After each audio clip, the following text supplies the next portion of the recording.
Ces dernières semaines, le système chinois de camps de travail ou système de rééducation par le travail a subi de vives critiques pour le manque d'encadrement légal, la brutalité exercée envers les détenus et le coût trop élevé pour les contribuables. La semaine dernière, les médias annonçaient une réforme prochaine du système, mais les observateurs doutent qu'une telle chose puisse arriver.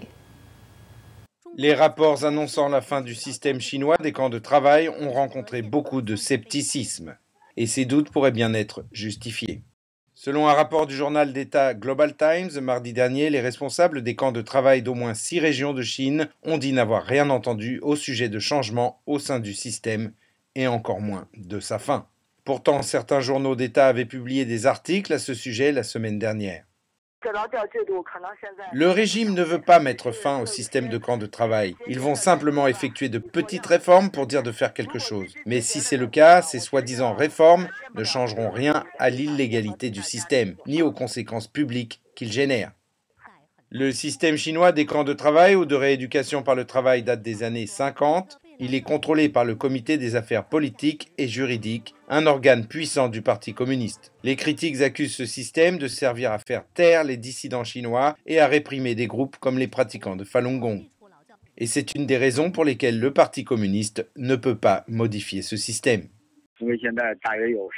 Aujourd'hui, on estime à plus de 100 000 le nombre de pratiquants de Falun Gong détenus dans les différents camps de travail en Chine. C'est un problème très étendu, ce n'est pas quelque chose qui peut être résolu d'un seul coup, et cela demandera plus que quelques jours. C'est quelque chose qui demande un long processus.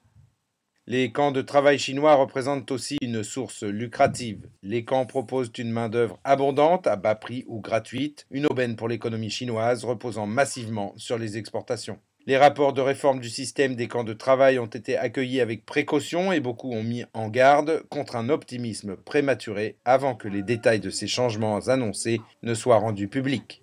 Le Global Times a repris les propos d'un spécialiste du droit selon qui le système de rééducation par le travail sera sans doute remplacé par un autre système, le système de rectification par l'éducation. Actuellement testé, ce système permettrait aux gens de se défendre eux-mêmes et de faire appel de leur condamnation.